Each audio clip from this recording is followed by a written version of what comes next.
I will call to order the Monday, June 12th meeting of the Verona Common Council, and we will begin with the Pledge of Allegiance. I pledge allegiance to the flag of the United States of America and to the republic for which it stands, one nation, under God, indivisible, with liberty and justice for all. Next, we'll have the roll call. Ms. Clark, please. Alderperson Diaz. Here. Alderperson Doyle. Here. Alderperson Linder. Here. Alderperson McGilvray. Here. Alderperson Steiner. Here. Alderperson Touche. Present.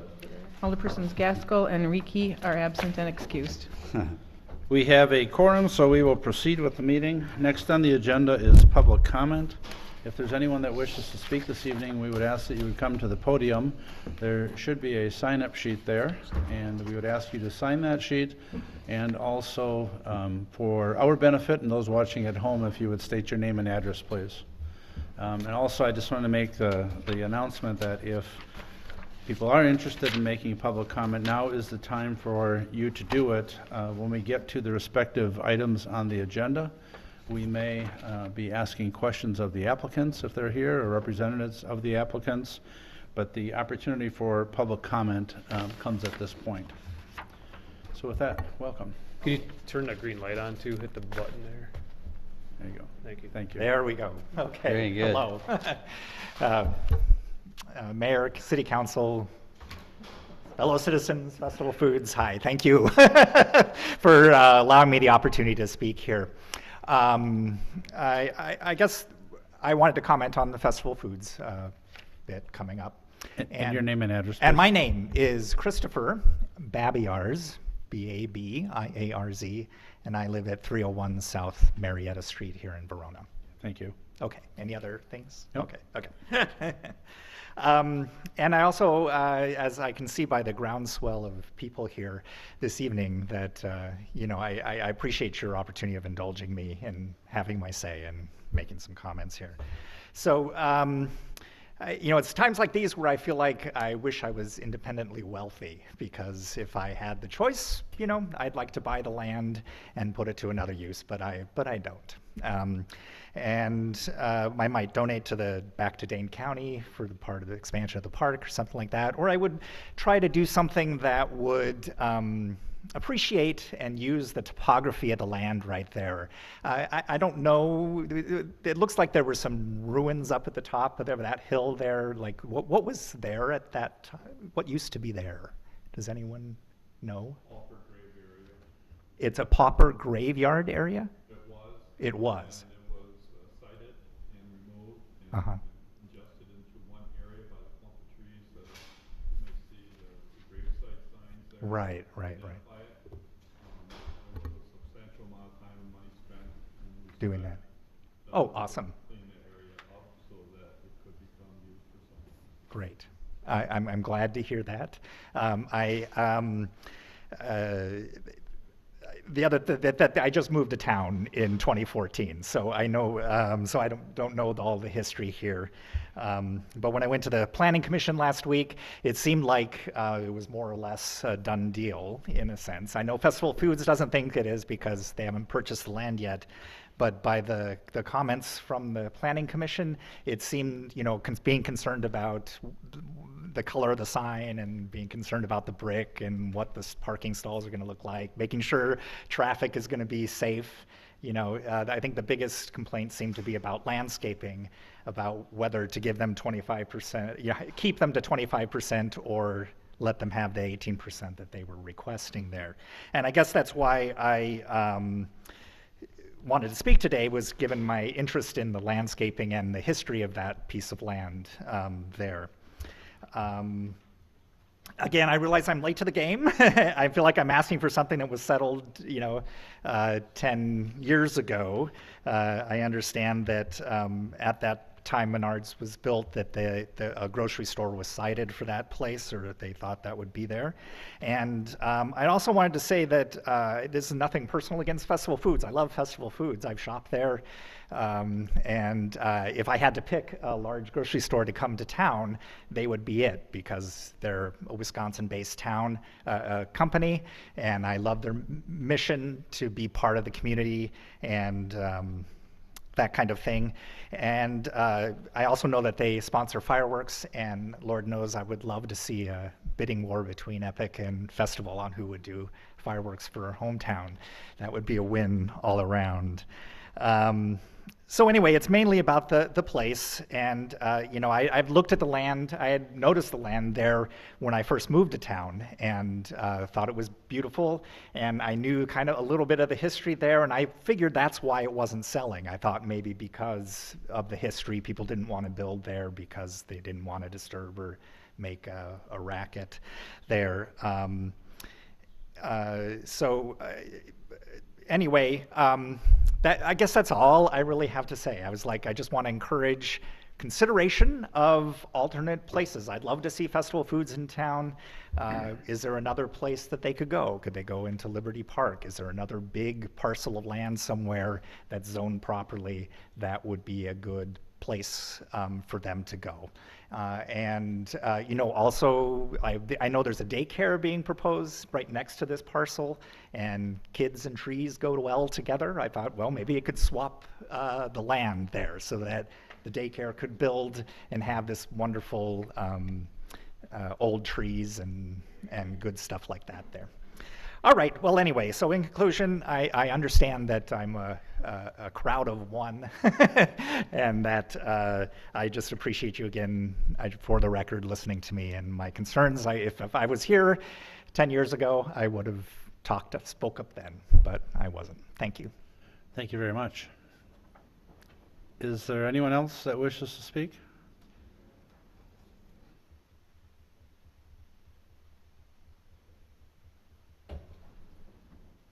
Good evening. I'm Pat Worley, and I live at 315 Lincoln Street, right down the way here. And I just wanted to make note that I know very little about Festival Foods, first of all. I'm sure it's a beautiful store, and we have lots of beautiful stores within 5 miles of Verona here. But I'm here to say that I do oppose having it come to Verona. I love Miller's. Carl Miller is Verona to me. He has been for so many years. He does so much for this community. There's no business that does more. And I just don't want to see somebody come in and compete with him in that way. So, like I said, I'm sure it's a great store, but I'd like to see it go somewhere else. Thank you. Thank you, Pat. Anyone else wishing to speak?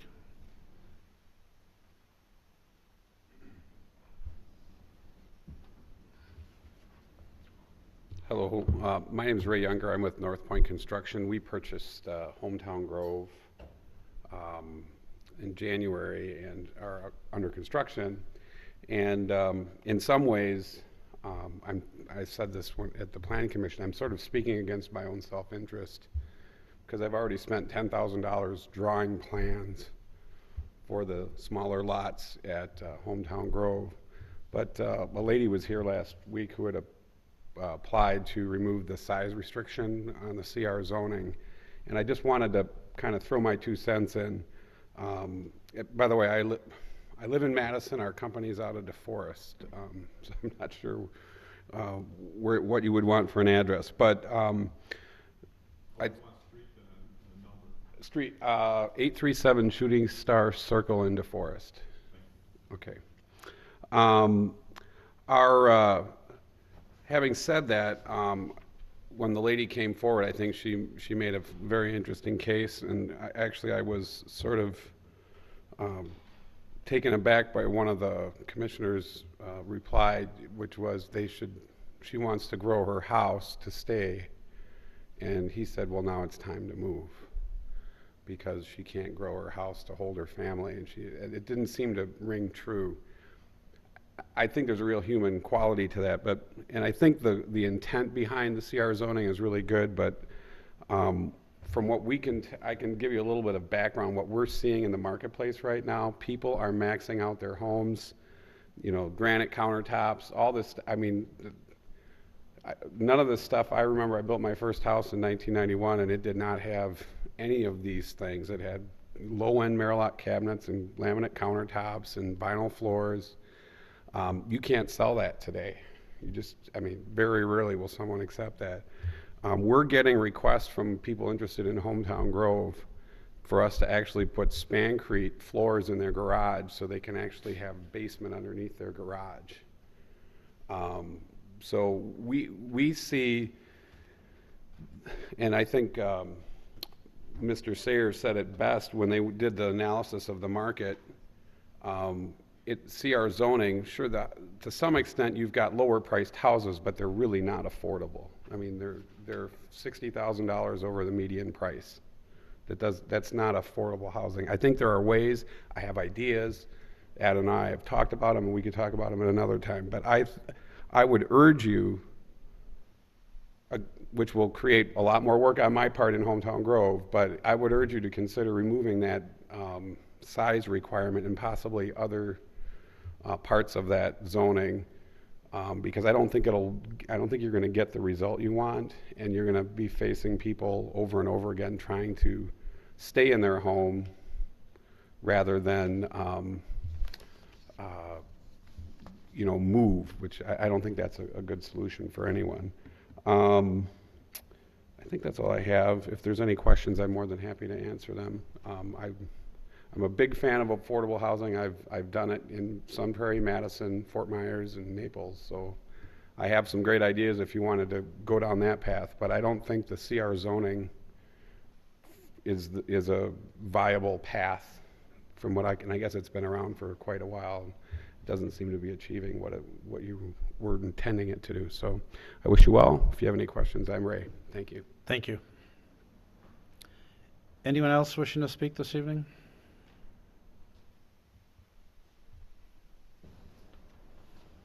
Good evening. I'm Annette Stratman-Dewar, and I live at 303 South Marietta Street. And I'm here really to comment on a couple of things that Christopher mentioned about Festival Foods. We actually had a conversation with the gentleman behind us last week, talking about the property. I've lived here for a long time. I won't get emotional. You're doing fine. And it's a great piece of property. I'm sure people drive by it every day and don't look at it, right? It's just another bunch of trees on a lot. I know that this is going to come one way or the other, so I guess my only concern, and I mentioned it to the gentleman the other day, was trying to do something about the landscaping that they're going to be putting in, right? Since all those trees are going to go down, you're going to have to level that property in order to build that store. So I think requiring at least the 25%, my suggestion is if they want to look at a lot of a grocery store that did a good job at putting landscaping in, they should look at the Hy-Vee on Whitney Way. They did an awesome job at putting landscaping in their parking lot to make it appealing. Nobody wants to park in a lot with no trees in the middle of the summer. I also think that there are things that they can do based on their values, which is they're committed to making a positive difference in the community in which they serve and the people they serve. There are things that they could do, and that happens to do with either saving some of the trees and smaller shrubs that are in there and moving them, because there's plenty of places in Verona that could use that stuff, and that's not a big deal. Happens every day. Bruce Landscaping does it all the time. That's one option. I'm also talked to them about the back of the building, which faces the park. I'm hoping that they take some concern in the lighting that they put on the back of the building and the loading dock, so that that is not reflected into the park, but that's reflected to the building. So it's really about the environment that that store creates that I'm most concerned about. You'll know that I'm a big landscaper. If you ever drive down Marietta Street, you'll see my landscaping in my house. So it's part of what I see as making that a better area, since it's going to change the whole dimension of that lot. So thank you for listening. Thank you for coming this evening.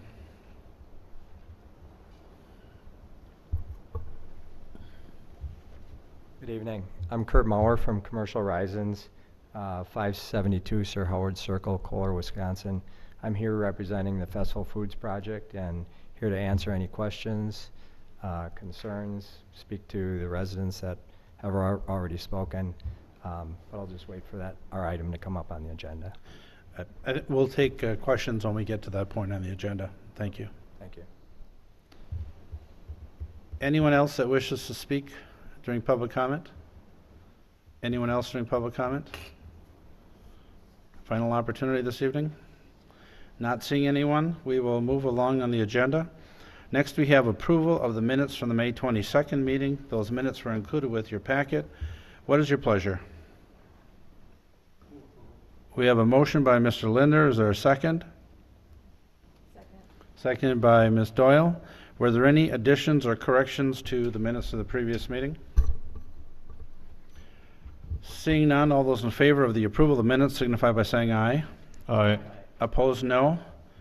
Motion carried. Under mayor's business, I just wanted to, I have one appointment this evening. I was hoping I had two. This is for the Zoning Board of Appeals. So I will go ahead and make the appointment of Ryan Romer. Ryan lives at 193 West Chapel Royal, and this would be for a 3-year term. Ryan has lived in the city with his family for quite some time and is a school teacher at Glacier Ridge. So with that, I would ask for your confirmation of Ryan Romer for a 3-year term on the Zoning Board of Appeals.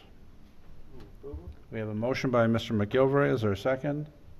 Second by Ms. Doyle. All those in favor of confirming that appointment signify by saying aye. Aye. Opposed, no.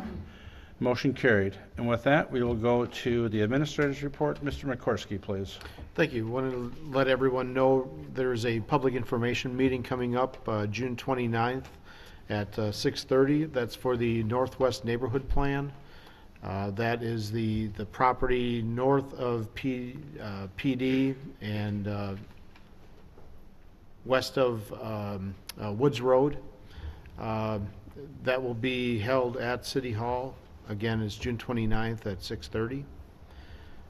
Also wanted to remind people that the Main Street Streetscape project is continuing, still on time. There is a delay in the full closure of Main Street. It will start June 26th, rather than originally it would have started today, June 12th. Now the full closure will be on June 26th. So just remind people that that will still be happening this month. Are there any questions for Mr. McCorsky? Seeing none, thank you, Jeff. And we will move on then to the engineer's report. Mr. Mompas, please. Thank you, Mr. Mayor. A few updates. The County PD road reconstruction, storm sewer and water main are done and installed, and the contractor is placing aggregate to get ready for curb and gutter. Was going to go this week. I'm not sure the weather's going to allow it, but we'll see. That is intended sometime later this week to start. The signals, the Wayland and PB signals are fully operational now. The signals at the west end are waiting for poles and equipment, and the signal at Paoli will schedule to start the day that the road closure starts downtown. The parking lot reconstruction, we're still working with Donofrio Kotke on the library entrance. We're expecting plans from them this week. I expect to deliver draft plans and estimate to the city beginning of next week for review, with scheduled bidding sometime in July to be advertised with that. And then lastly, the Lincoln Street Channel, Phase 3, I believe, is scheduled to be advertised this week with a possible recommended for award in July and construction at the beginning of August. Thank you. Questions? Mr. Linder, please. Thank you. The lights at near West End, are they going to be fully functional? Are they going to be left off? Are they going to be flashing yellow and red? Once they're up and running? I believe they'll be fully functional. Theron, is that correct? Okay, thank you. Any further questions for Mr. Mompas? Seeing none, thank you, Jeff. With that, we are going to move into committee reports. We'll begin with the Planning Commission. Mr. Sarah, if you would, please. Thank you. The first item for the Plan Commission is discussion and possible action on a plan development concept plan located at 660 Hometown Circle that will allow for the construction of a 67,905 square foot Festival Foods grocery store. The applicant is requesting a planned unit development PUD concept review to allow for the construction of a 67,905 square foot Festival Foods grocery store at 660 Hometown Circle. The proposed Festival Foods would be located east of Farm and Fleet. The Plan Commission reviewed the project on June 5th of 2017. Comments from the Plan Commission included concerns about traffic and parking, a desire for additional stone on the building, concerns about the bright colors behind the Festival Foods logo, and a desire for the project to meet the city landscaping requirements. The council is encouraged to provide feedback and recommendations to the applicant on the concept, and no formal motion is required as this is a conceptual review of the project. Thank you, Mr. Sayre. And as Mr. Sayre indicated, tonight we're providing feedback. We're not looking at taking any specific action whatsoever. So questions or comments from the council? Mr. Diaz, please. Thank you. I have a question about the parking lot. I believe in an earlier email, you had mentioned that it was in part of the downtown overlay district, and that part of our ordinance is that the parking lot should be in the back of the building. Was that correct? Correct. So the property is currently zoned suburban commercial.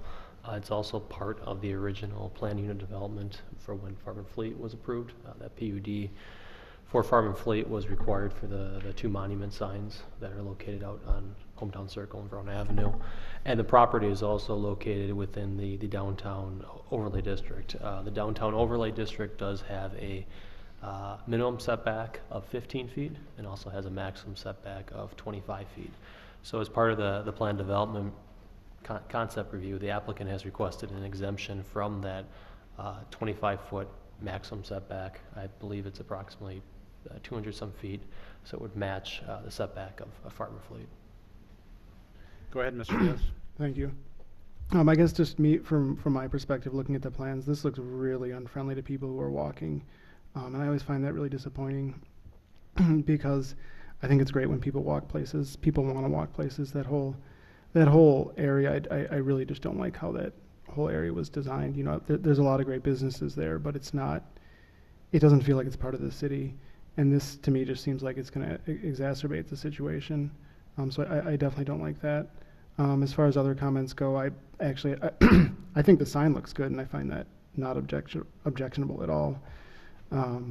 I also do not favor any exemptions for landscaping. I think Verona's landscaping ordinance is entirely reasonable. I think there's a wide variety of plant species that are included in there, and I think that with a little creativity they could definitely meet that, and I certainly would not favor any exemption there.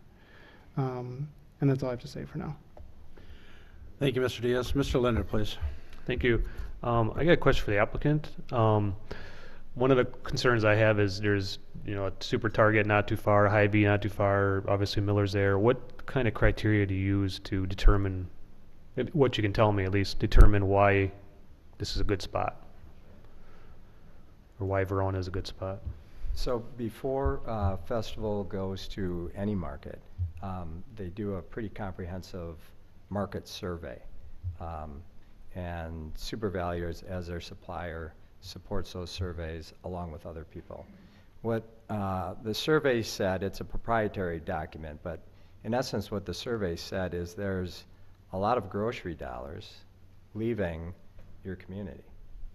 On top of the community being large enough to support a Festival Foods, there's a number of grocery dollars that are currently leaving the community. And obviously when you run into a situation like that, whether it's in Verona or Fond du Lac or wherever, that means you've got people from your community shopping elsewhere, and that sales tax base plus the businesses that lose out on those common customers coming to that location, they're probably, if they're going to Hy-Vee, for instance, maybe they're grabbing their lunch up there versus someplace here in Verona. But that was the one thing that came up in that survey, is that there was a sizable volume of grocery that was leaving the community. Do you base that on zip code? If you can tell me. I'm not the one who does the survey, so and I'm not a festival employee. I'm their partner in the real estate development. So it's proprietary information. Mm-hmm. I get bits and pieces of what the survey says. The survey says that it's a very viable community for Festival Foods, and that in that survey result, a number of grocery dollars were leaving the community, going elsewhere. Mm-hmm. reason I was asking about zip code, because the Verona zip code goes quite a bit north, all the way up, almost up to 14, I believe, so it's pretty far away that people would not be going to this place. So what I can tell you is the survey is very in-depth. They go into all of the retailers in the surrounding area, including the competitors outside of the area. So I'm sure some of it's based on zip code, but a lot of it's done actually at the store level. Okay. Thank you. My next question, I guess, is maybe a little bit more for Adam, but there was, at the Plan Commission, the packet had a potential clause in there for if the store is vacant for a couple of years, that it'd have to get leveled.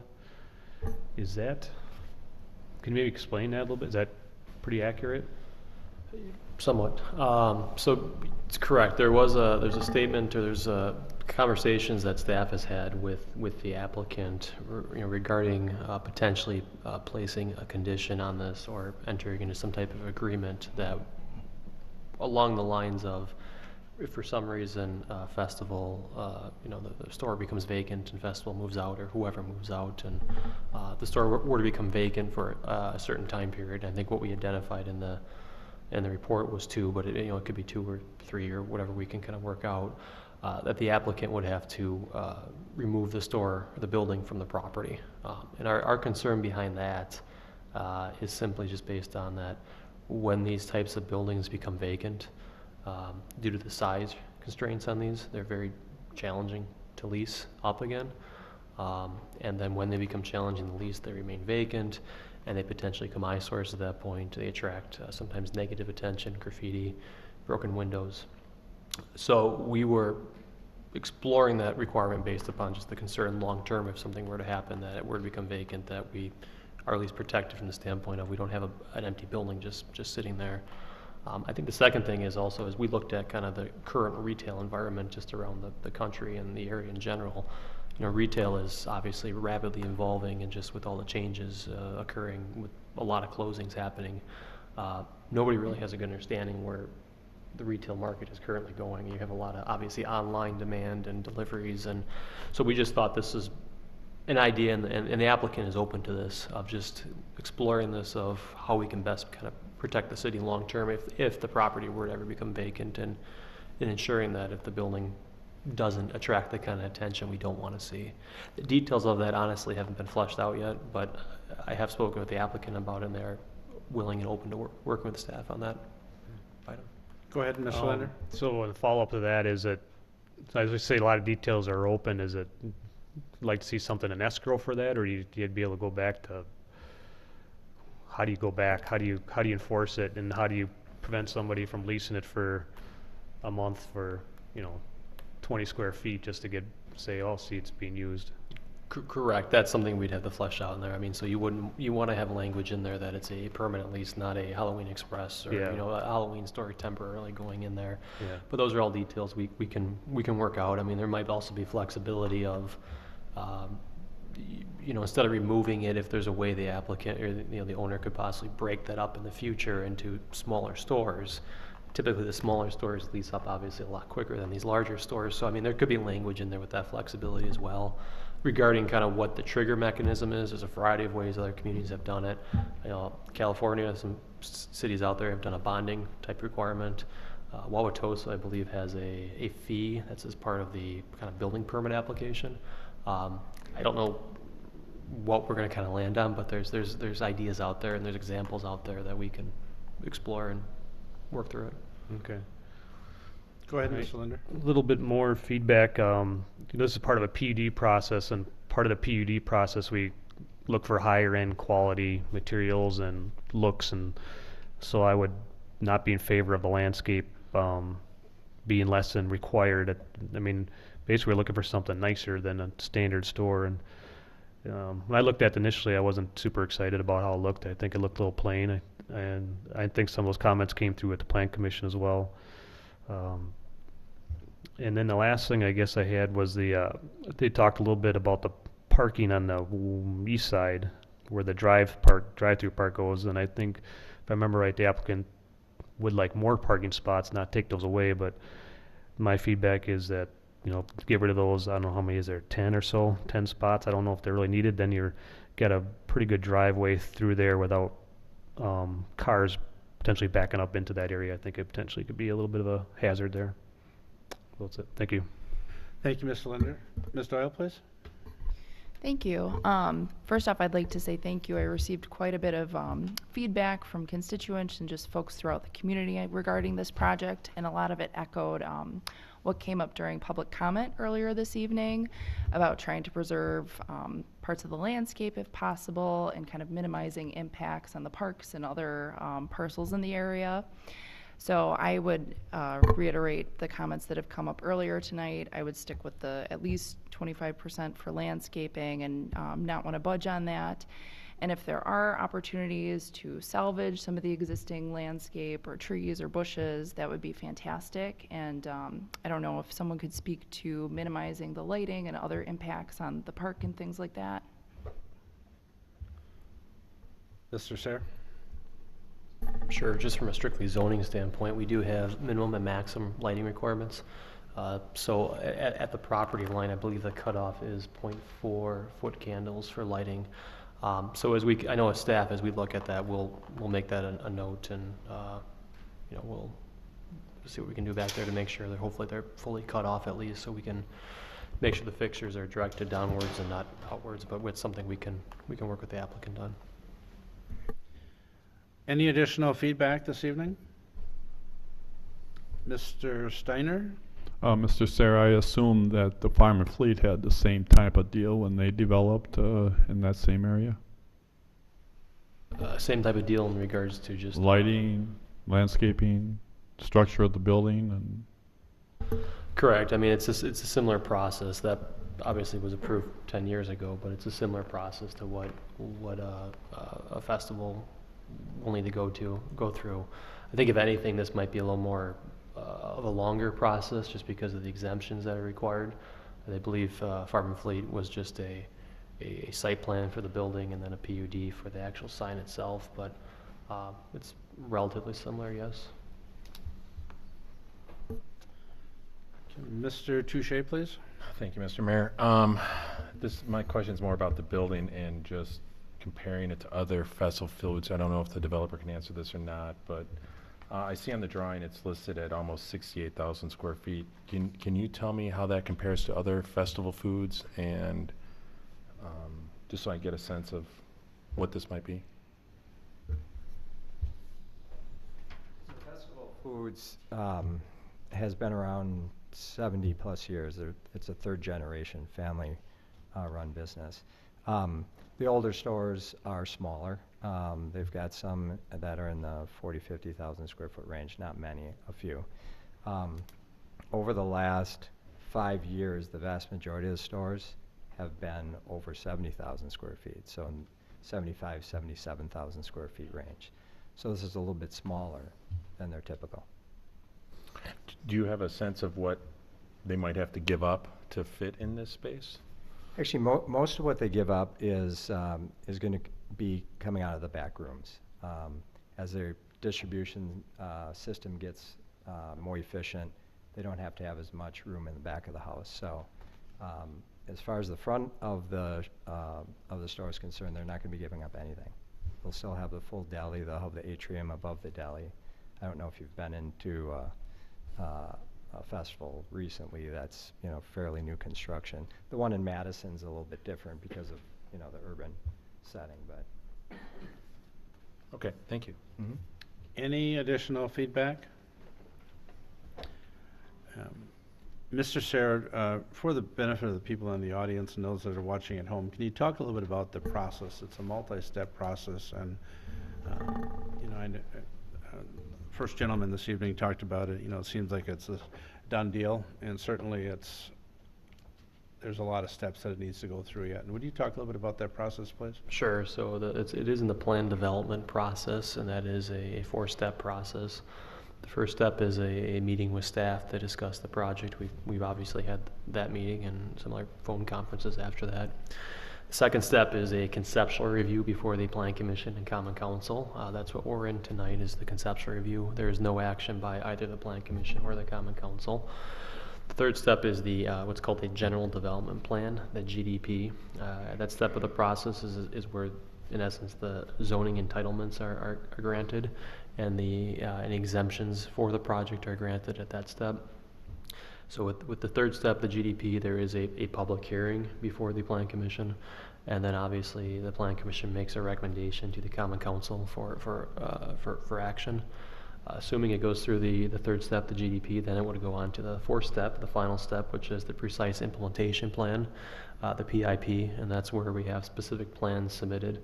That includes full stormwater plans, full landscaping plans, lighting plans, building sets of plans, basically the final submittal and review by the city. Once again, we have a public hearing at the PIP step before the Plan Commission. The Plan Commission then makes a recommendation to the Common Council for ultimate action. If it's approved by if it's approved by the Common Council, then the applicant is able to pull building permits at that time. So we still have 2 more steps to go. At each one of those steps, we'll have here 2 public hearings before the Plan Commission. And then obviously anyone would have the ability to comment also at the council meeting as well. Thank you for that. Mr. Diaz, please. Thank you. In regard to the comments about whether this is a done deal, I can't speak for anyone else, but for myself, I'm undecided, leaning against, just because of the exemptions that they're asking for and that I don't really like. So I just want to make it clear that, at least for me, I don't regard this as a done deal at all. Thank you. Not seeing any additional, Mr. McGilvery, please. Thank you, Mr. Mayor. Just a question, I guess this would be directed a little bit at Mr. Diaz. So one of the exemptions is the exemption for the setback, which is 15, was it 25 feet is the current requirement? So from my perspective, I wouldn't want to see that building right up next to the road, per se. You've got Farm and Fleet right there. That's kind of how I'm looking at it. I'm not particularly interested in seeing an exemption to any of the landscaping requirements. The other comment I would make, though, because I've received quite a bit of feedback from people at grab parties over the last couple weeks. A lot of people asking about festival foods. The majority of the people who have asked me what we can do to stop festival foods, and I'm giving voice to them. I want to be clear that legally, we are, as a council, we're obligated to follow our ordinance, and there are only so many things we can do as a body. But I think it's important for the people we represent to understand that really this is up to the people of Verona to make their voice heard to the people who are wanting to come to the city. So in this case, we're speaking specifically about festival foods, and I would hope if people are listening that they would take that opportunity to speak to festival foods and, not just ask us as elected officials to say no, because we are obligated to follow our own ordinances. And I hope people understand that. I certainly understand the emotions and the attachment that we have for Miller's, which has been mentioned, because as you're all aware, Miller's has done a great deal for this community. And it certainly, I also hope that people, when we get down to talking about voting yes or no, or supporting a plan, that basically we're not necessarily supporting the entity, we're supporting the process. And I think it's important for people to understand that you have to have a process that is a reliable process and treats everybody on an even playing field. And that was really the comment I wanted to make the most. Thank you, Mr. McGilvery. And I'll just add, I've had, I don't know if it's the same people or not, but the same type of conversations that I've had as well. And, a number of people have told me, let's just say no. And I even had one person go so far to say that we should make it so difficult on festival foods that they cannot locate in Verona. And certainly we cannot do that as well. So we cannot treat festival foods any different than we would treat any other grocery store or anyone else that was looking at coming into the property that's zoned that way. So I'm not seeing any additional feedback this evening. We assume that this will come before the Planning Commission and the Council at a later date, and we look forward to working with you on the project. Mr. Sayre, agenda item 9A2, please. Thank you. This is a discussion and possible action regarding resolution number R-17-33, approving a conditional use permit for an outdoor display land use incidental to indoor sales and service at 200 Keenan Court that will allow for the construction and operation of a 20-stall bicycle shelter. The proposed conditional use permit would allow for the construction of a 20-stall bicycle shelter at 200 Keenan Court. The proposed shelter will provide bicycle parking for a bike sharing program that will be operated by True Cycle. The Plan Commission held the required public hearing on June 5th of 2017 and voted 5-0 to recommend for the approval of the conditional use permit with the following condition: that the bicycle shelter shall be removed if the structure has not been used for a year or longer. Before we have a discussion, any motions? Motion to approve resolution R-17033 by Mr. Linder. Is there a second? Second. Seconded by Mr. Diaz. Mr. Sayre, anything to add? Mr. Linder, please. Yeah, I'm going to support this. I think it's an interesting project. My main question is this the right location for it, and but it's pretty, to my opinion, it's kind of a small investment for it. I would think maybe closer to the hotels, something like that would be a little bit more beneficial, but I'd say we give it a shot and wish them the best of luck. Thank you. Other questions or comments? Mr. Diaz, please. Thank you. I just want to say I support this project, and I think it's a good kind of low investment with potentially big rewards, and I hope the city sees more stuff like this on the small scale. Thank you. Mr. Steiner, please. Thanks, Mayor. I really support this type of project. We are becoming more of a bicycle community, and I personally don't like where they want to build it either. I would personally like to see it down by Half Mile Road, down by the hotels. There's the trails right there, and people can hop on and off and then come back, drop the bike off, and walk to where they're staying. For folks that are driving into town and not staying in hotels, there's ample parking down in that area that they could use, and maybe even take a bite to eat somewhere in our core of our city. I will support it, but I wish the owner and operator would think about that. Thank you. Thank you. Additional questions or comments? Ms. Doyle, please. Yeah, I agree. When we've had previous discussions about a project of this nature, we've talked about different sites would probably be more beneficial for a broader range of users, but I still am very excited to see this project moving forward and wish them the best of luck. I would agree, and I would say that there was significant support from the Planning Commission on this as well. Mr. McGilvray? If Mr. Sayre could just comment a little bit on the site selection, but before you do, I just would like to have the record reflect I'll be abstaining from voting on this one. Okay. Thank you. Mr. Sayre, please. Yes, so the site selection. Staff and the applicant has met regarding kind of the site itself. The intent of this site is to kind of operate as the home base for this bike sharing kind of system. In essence, it's the kind of the mothership for the site itself. Staff has also discussed with the applicant potentially putting a spot in downtown at Hometown Junction Park. We've also had some conversations about trying to locate a stop also similar to the Half Mile Road, closer to the hotels on West Verona Avenue, and potentially looking down on Liberty Park as well. So there have been those conversations too, but this is kind of the initial home base for this because they have their cycling studio immediately adjacent to this. So if there's a bike problem, they can easily take it inside the shop and fix it. But their intention with staff has been clear to look at other sites in the city and explore possibilities of how they can make this more of a overall city service and destination for people to use. Thank you, Mr. Sayre. Any additional questions or comments? Seeing none, the motion before you is to approve resolution number R-17-033. All those in favor signify by saying aye. Aye. Opposed, no. And that motion carries. Mr. Sayer, agenda item 9A3, please.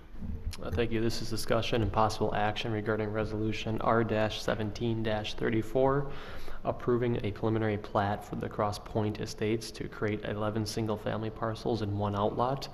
The proposed preliminary plat would create 11 single-family lots and 1 outlot east of 9 Mound Road and adjacent to Palo Road.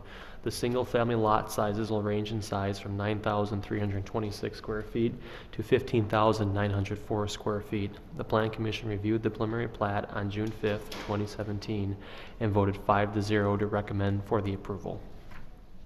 Thank you, Mr. Sayer. Do we have any motions at this point? Mr. Linder? Move approval.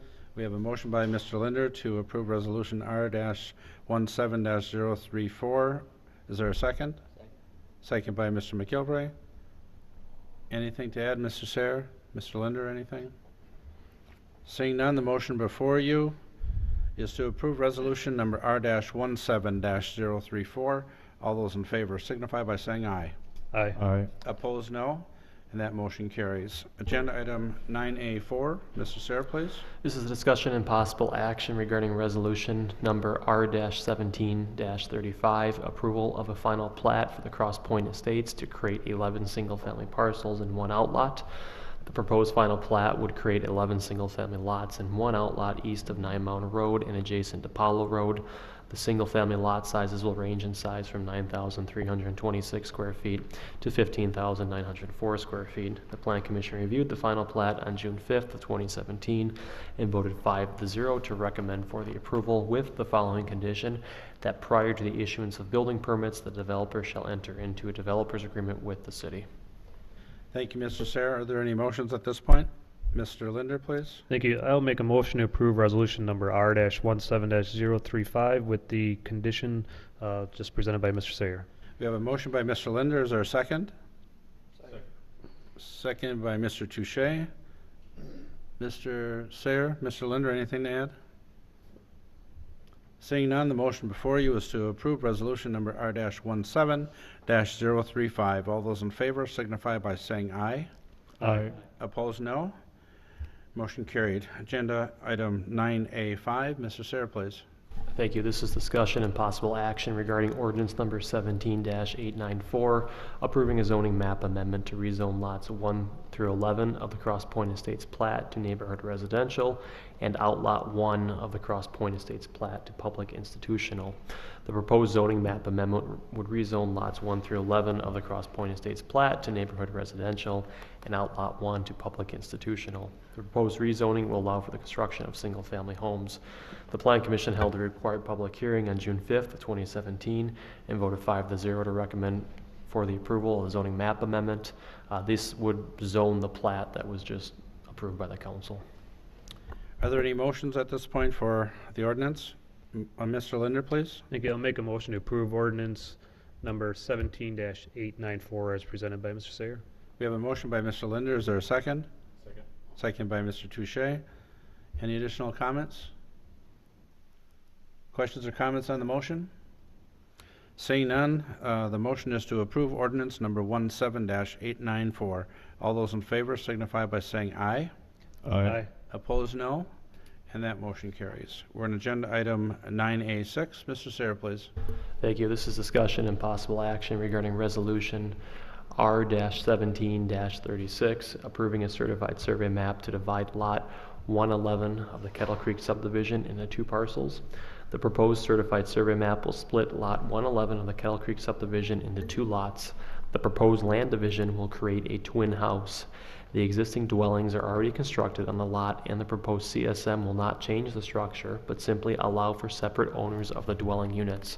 The Plan Commission discussed this item at the June 5th, 2017 Plan Commission meeting and voted 5-0 to recommend for the approval of the CSM with the following condition: that a shared wall agreement shall be recorded with the Dane County Register of Deeds. Thank you, Mr. Sayer. Are there any motions at this point? Mr. Linder, please. I'll make a motion to approve resolution R-17-036 as presented by Mr. Sayer with the condition spoken by Mr. Sayer. We have a motion by Mr. Linder. Is there a second? Second. Second by Mr. Diaz. Any additional comments? Mr. Diaz, please. Thank you. I just want to say thanks for putting in the shared wall agreement, so it's not something the police department has to deal with later. So. Any other questions or comments?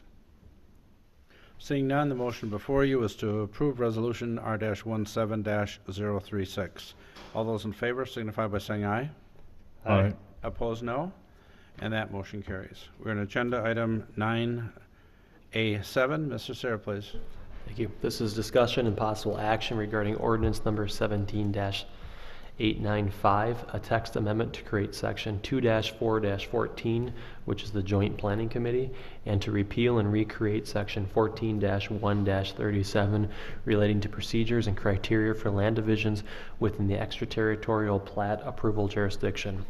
The proposed text amendments will amend the municipal ordinance to create a joint planning committee and amend procedures and criteria for land divisions located within the town of Verona.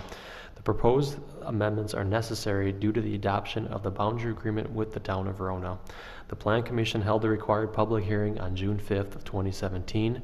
Comments from the Plan Commission included questions about the boundary agreement and the process for reviewing land divisions in the town. The Plan Commission voted 5-0 to recommend for the approval of the municipal ordinance text amendments. Thank you. Questions, comments, motions? Mr. Linder, please. Sure, I'll make a motion to approve ordinance number 17-895, text amendment to create section 2-4-14, Joint Planning Committee, and repeal and recreate section 14-1-37, procedures and criteria for land divisions within the extraterritorial plat approval jurisdiction. We have a motion by Mr. Linder. Is there a second? Second by Mr. Touche. Additional questions or comments? Mr. Linder, please. Just one of the comments that came up, they were talking about the Plan Commission was it's a 3-3 board, and how I believe maybe Mayor, you can correct me, but how meetings are called so that it's not one-sided. Yeah, two things. At the most recent meeting that we had, Verona Town Board Chair Mark Geller was elected as the chair, but when we began meeting with that body, we had an agreement that no meetings would be called unless the town chair and the mayor of the city of Verona agreed. So there couldn't be any games that were played with people being absent. Mr. Sayre, I also believe that it requires, is it 4 votes? No matter what the attendance is, it requires 4 votes to, am I wrong on that? You're correct. You're incorrect. So it requires Couldn't majority. remember. any vote to have whatever the request is to move forward requires a majority of votes those present. of people present. Yes. Okay. All right. Thank you. Thank you. I was going to mention that, but thank you, Jack, for that.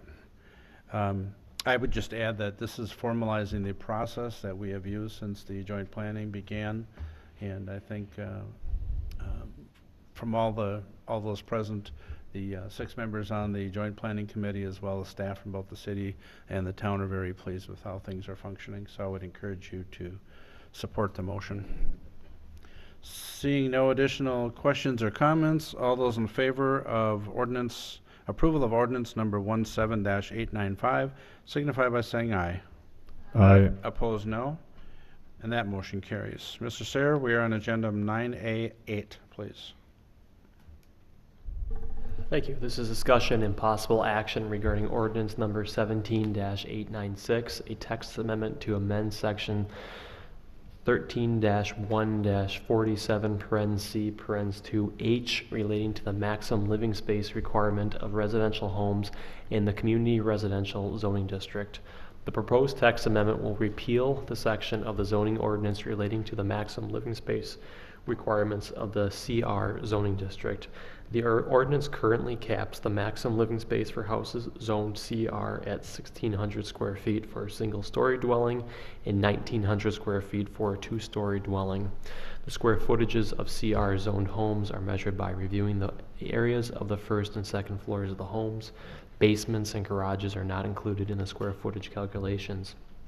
The Plan Commission discussed the ordinance amendment in July of 2016 and held a public hearing in August of 2016 and directed staff to research the home values in the city further. Detailed information was provided to the Plan Commission on June 5th and included home values, sales data for CR and neighborhood residential zone lots. and that information was included in your packet. The Plan Commission held the required public hearing on June 5th of 2017. Comments from the Plan Commission included concerns about removing the requirement and CR zoned homes costing more, and concerns the existing requirement reduces consumer choice. The Plan Commission voted 4-1 to recommend for the approval of the zoning text amendment. Thank you, Mr. Sayre. Are there any motions at this point on ordinance number 17-896? Are there any motions? Mr. McGilvery? I think you should at least entertain a motion. I'll make a motion to have a conversation about this process. We have a motion by Mr. McGilvery. Is there a second? Second by Ms. Doyle. Mr. McGilvery? Just to start out, could you speak a little bit about the setback requirements that we currently have in place in the CR zone? The setback requirements, there is a 25-foot setback requirement from the street. I believe it's a 25-foot setback from the rear yard, and I believe the setback requirements for a single-story house, the side yard setbacks are 6 feet, and then for a 2-story house, the side yard setback would be 8 feet. Mr. Diaz, please.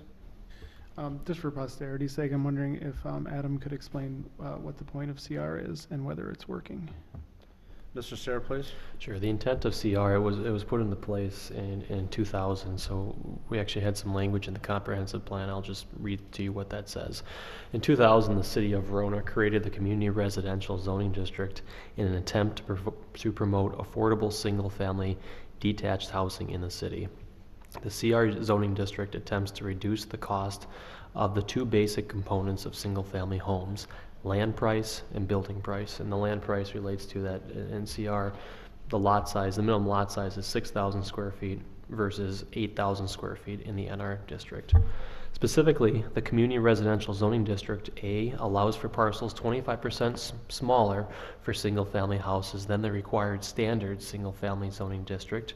That, once again, is 6,000 square foot lots rather than 8,000 square foot lots. And B imposes a maximum building size for houses built on CR lots.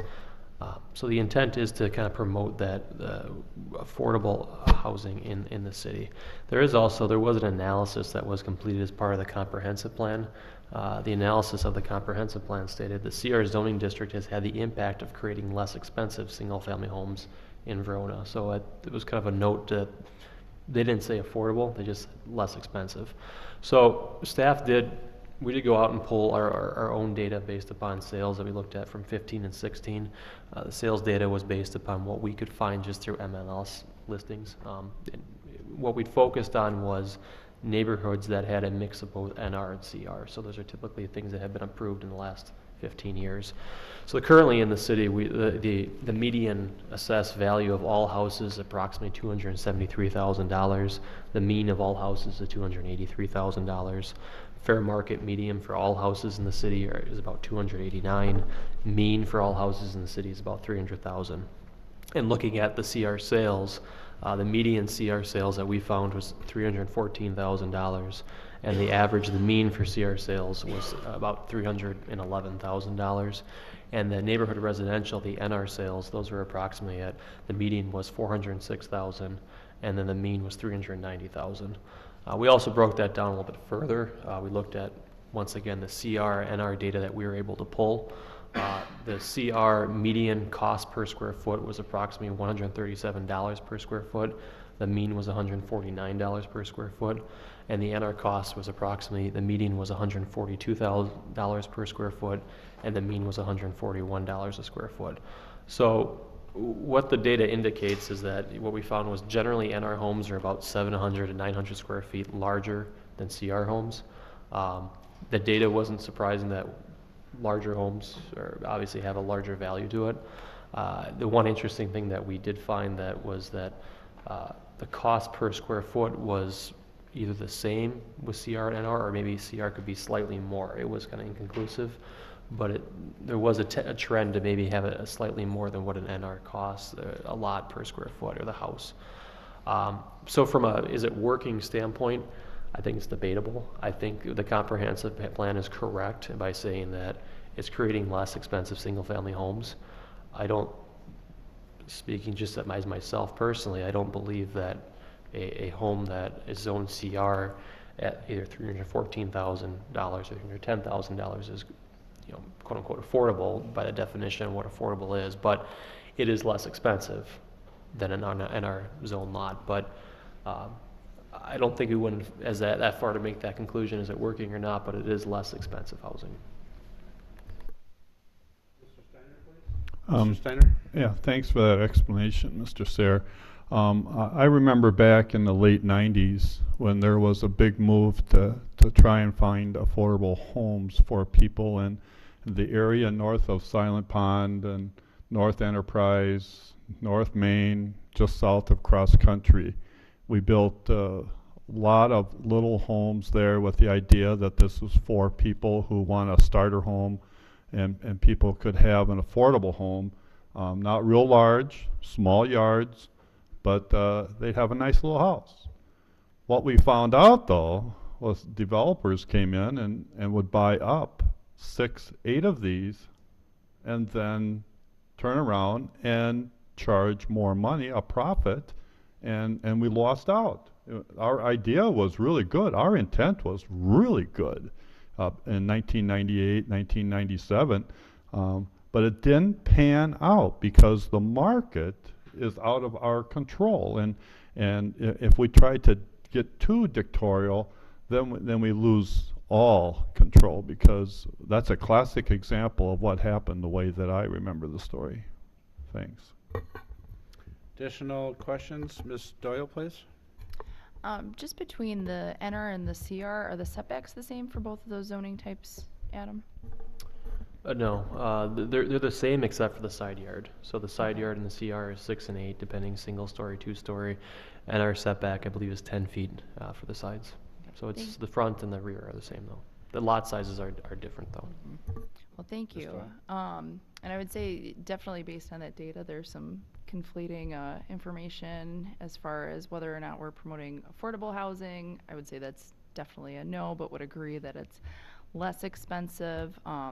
There's also some schools of thought that, as callous as it may seem, if folks do move out of their existing housing instead of adding on, that then frees up that housing for maybe someone to move out of, say, like a $290,000 home into that $300,000 something home, and it kind of is this domino effect of sorts. It's the same principle behind why we're seeing all these like towering apartment buildings with all these modern amenities downtown. Is the thought processes if folks are moving out of less expensive apartments moving into these, it's that trickle effect of folks then having more options freed up. So I have to say, as conflicted about this as I am, and I definitely understand the need for some folks to add on, I have to say that I'm against this change.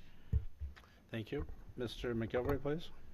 Well, I'm wondering why we would change the ordinance to allow additions and not just get rid of the CR zone altogether. To me, it doesn't, I wasn't a big proponent of it to begin with. The 6,000 square feet I thought was too small. I didn't like the fact that we changed what our setbacks were in order to allow the maximum size house, which I can't blame any developer who would want to come in and put the maximum size house on the lot. They're trying to appeal to a customer, and most people, I think, are trying to get the most house on their lot that they can. So I don't understand why we would do away with that. The first thing I would have to ask is, do you have any data that supports that there is even potential for people to add on to houses in a substantial way? And, you know, if there's 1 or 2 people saying it, okay, I guess I can understand why you might entertain it a little bit, but is there really a huge demand for this, number one? And number two, how big could you make them? I mean, I suspect what you'd find is that there isn't a lot of room on these lots to begin with. Mr. Sayre? Correct. So each year we get a handful of calls and questions about this. The person that spoke at the Plan Commission meeting, I think her interest, and she's in Hawthorne Hills, her interest is, I think she wants to put a laundry room onto the, kind of behind her garage. So right now her laundry is in her basement. She wants to put a mudroom in there and a laundry room, and she can currently add about, I think, 60, 50 square feet to the property. So she's obviously the far lower end of the spectrum. Now, I did have a conversation with someone about a year ago who was looking at kind of chopping. So their house is a 2-story house, and currently they have nothing above their garage. They were looking at basically chopping off the roof of the garage and extending the second floor of the house over above the garage for additional living space for another bedroom and I think a bathroom it was at the time. They were also looking at enclosing their screen porch off the back as well and creating that not as a screen porch but into a 4-season type porch. So how many requests we get? We get a handful. I mean, I think you're probably correct. You're not talking very large additions besides the one that may take off expand the second floor of their house. I don't think you're talking large additions going off the back. I think you're looking at the porches. I think you're probably looking at the laundry rooms. You're looking at adding on to whatever off the back of the property. But I don't think you're talking significant additions just because of the space constraints that are out there, but they could occur. But I don't have an exhaustive list of how many we have. I know it's a handful.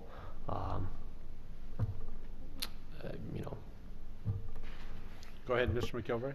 So, I mean, I think for the council, in order to make a educated decision, it'd be important to have that information. The other thing I'd wonder, at some point, if we're going to have this continued conversation about whether or not we should have these smaller lots versus the NR lot, which is 8,000. And my house, for example, you could add on to the back of my house if you wanted to. I mean, there's room to do that. I would prefer we went back to that NR so that if people wanted to grow their house, we could do that. We could allow them to do that. The other part is I'm wondering if you could put together information, because I know you have a lot of free time. You have a new assistant, maybe she could help you do that. But the average square foot of the homes in Verona right now, because to Mr. Steiner's point, depending on where you are in the city, the square foot, the footprint of houses is vastly different. The lot sizes is quite a bit different. You might have a little ranch house that's over by Mr. Steiner on a pretty significantly sized lot where you could expand. So maybe we should be promoting that kind of redevelopment. I would prefer to see us not do away with the minimum house size, but do away with this tiny lot size. And I know they make them smaller in Middleton Hills, but I'm not a big fan of that either. So. Mr. Touche, please. Thank you, Mr. Mayor. In a lot of ways, I agree with Mr. McGilvray on the doing away with the community residential, but agree with the setbacks would need to go back to or stay with the neighborhood residential settings. But I really think we're just trying to solve a problem of someone trying to remodel their home and doing a little more with it, yet avoid letting maybe developers just build the biggest possible house on the smallest possible lot. I just wonder if there's a creative way we can allow a second homeowner of a property to do more versus, I don't know, it's something to still try to keep the developers within reason of what we're trying to accomplish, yet allow a property owner to do more with their home. And I don't know the right way to do that. I'm just thinking out loud here, but I would be more interested in entertaining something like that, whether it's a variance that we can give per property or not. I don't know. I just think the rationale is good. I think maybe it might need a little higher scrutiny than we're used to doing. But I would like to see something like that potentially. So that's all. Mr. Linder, please. Thank you. I kind of agree with a lot of what's said as far as this doesn't provide affordable single-family housing, but it does provide lower cost. It's 20% lower than the average house. And in the past, I've been proponent of some differences in housing stock. And I'm more on the line with Mr. Touche. I was thinking, I don't know if it's possible or not. Kind of thinking of, to myself here as well is, we keep CR as it is, but after 2 years, then the owner can add on. That way it allows the developers they got to make them the same size. They still got that option. But homeowner comes in, they want to add on a laundry room, they can add a laundry room. So that was kind of one of my thoughts, but I don't know if that'd probably be more where I would be inclined to is instead of getting away with the whole 1600 or getting rid of the CR zoning altogether. That'd be more my option, I guess. Other questions or comments? Mr. Diaz, please. Thank you. Yeah, this is kind of a tough issue for me. I really like the goal. I like the goal of more affordable housing, or even just more variety in housing stock. But looking at these prices, and especially looking at the price per square foot, I don't think it's succeeding. And I hate the idea of telling a property owner they can't do something with their house, as long as it doesn't interfere with their neighbors or anything else with the community. But if it's, I don't think a laundry room is going to negatively impact anybody. I do think this kind of speaks to a need to when we build more housing to consider a wide variety of stuff. And if we want to make affordable starter homes, which I wouldn't necessarily call a $200,000 house an affordable starter home, but that's something we should look at with our new neighborhood plan, and maybe try to move away from estate housing. I also like the idea of potentially allowing people to be flexible with their housing. It's entirely possible someone will let a relative move into a spare room, and if you're splitting a housing cost between several people, it might not look affordable on the top line, but if you have like a bigger family moving there, if people like their relatives, then it could end up being more affordable housing. And I really like the idea of potentially even allowing granny flats and things like that. And then finally, I just want to say I do like Alder Linder's idea of putting a 2-year restriction on it, because then it does kind of put the restriction on the developer. People know what they're buying, but then in the future, people's family gets bigger, things like that they have that option. Additional questions or comments? Mr. Linder, please. Is something like that possible, Mr. Sayer, to add a 2-year moratorium on, make it 16, but allow after a period of time, whatever that is? Yeah, that was an idea that was, I think, somewhat explored by Planning Commissioner Heinzen at the meeting. Steve Heinzen brought an exemption process up as potentially, I don't think it was I could be wrong, I don't think it was a moratorium idea. That's something that we have not looked into. I think we kind of took the approach as a staff of just, we get these kind of questions every year. We thought the cleanest way to kind of handle this more, just obviously from our standpoint, would be to, if it's something that's, not working or people like it, is doing away with it, obviously, but it's something we could look into, but we haven't looked into it at all, to be honest with you. But we could. Mr. Linder? Just to follow up on that one, I see the issues here. You get questions, people build their house or get their house to move in, and they find out later they can't do it because they didn't maybe do the due diligence, but I'm open to the idea of allowing them to make some adjustments to their house if they need to. It just seemed like this potentially be a way to keep lower cost options in the city and still allow flexibility to the homeowner after they potentially outgrow what they bought. So I don't know if the answer is to delay today and let them look into it, or what? Mr. McGilvray?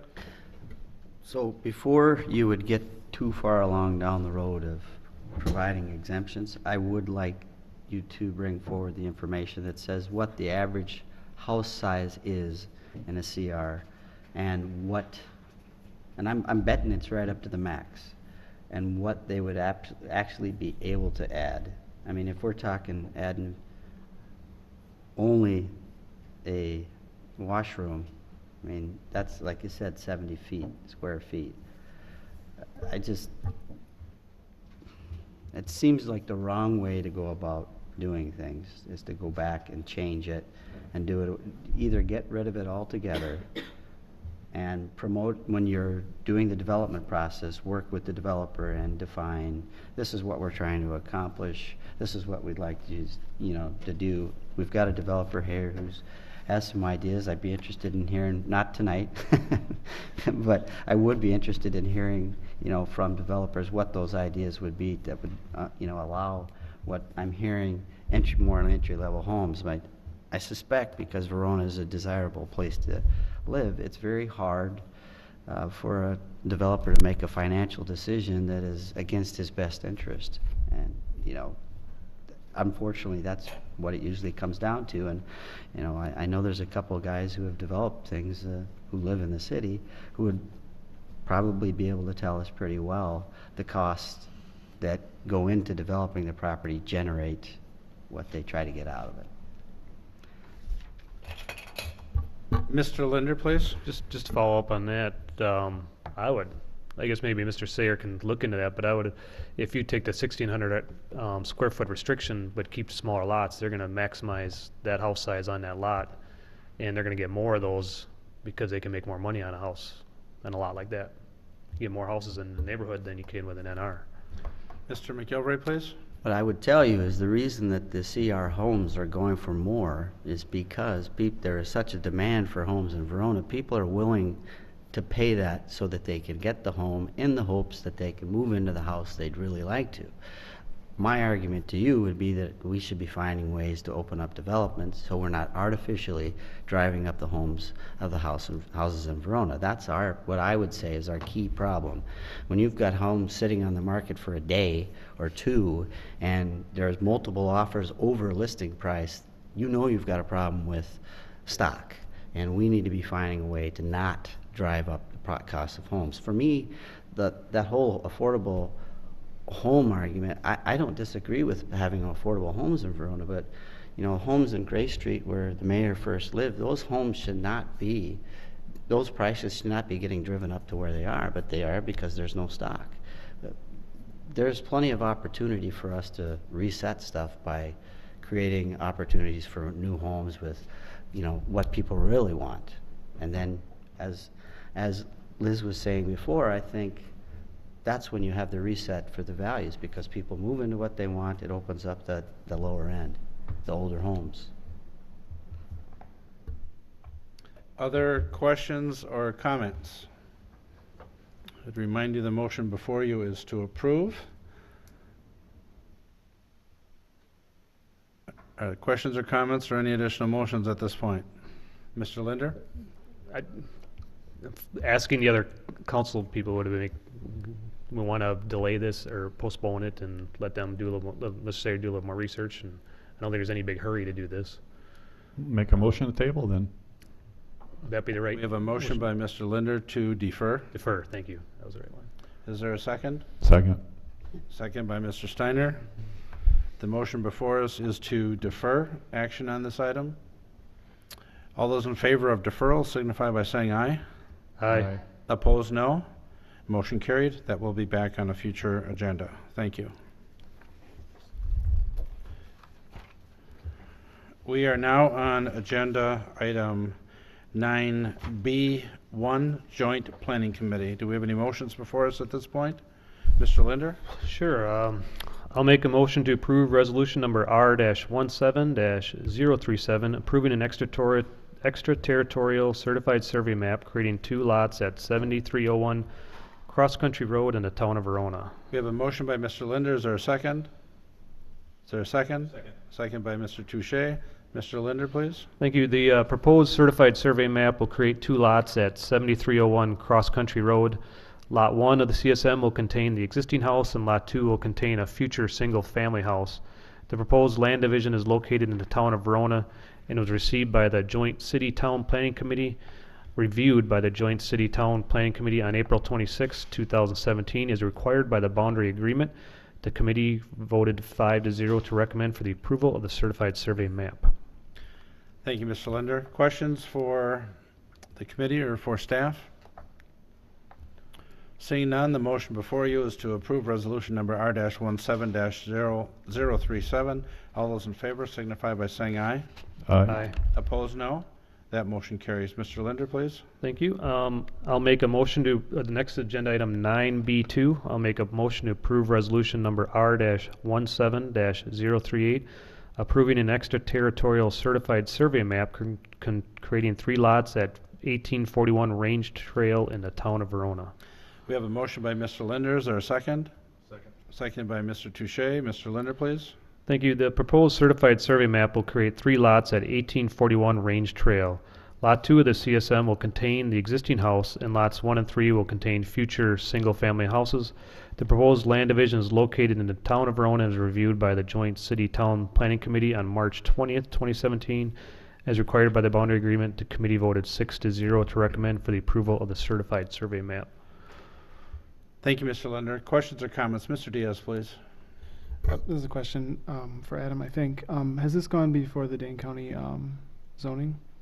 Mr. Sarah? Yes, so anytime these guys should come to the council, this is the last step in the process. So the town board has approved it, and the Dane County committee has also approved it as well. Go ahead, Mr. Diaz. Do you happen to know if zoning addressed the concerns from some of the neighbors in the area about this division potentially messing up a little bit of the rural character of the area or being on a potentially sensitive wetland area? Mr. Sarah? Do I have any information on that, or do I have a position on that? The information. Yeah, but my understanding is there could potentially be a wetland in the west side of the property. I know there were some concerns raised at the town board meetings. I think from a city standpoint, what we looked at was long-term, just how does this fit with the city's plans? This area is an area that we have no intention of growing into, mostly from a service standpoint. So, we have no concerns with it. But regarding kind of the character, and that's something we leave to the township. From their review standpoint, that's kind of a deferred action to how they want to handle that. But when we look at these typically as from a city, it's more along the lines of, does it fit if there were to be city development adjacent to it, and potentially west of this, we do have, it is located within our southwest neighborhood plan, but this parcel was not. So I don't have much information on that, just because that's more of a town function and Dane County function. Mr. Steiner, please. Mr. Sayre, is this going to hook up to our sewer and water? Mr. Sarah? No. It'll be on well and septic. And it's going to be within the city? No, it'll be in the township.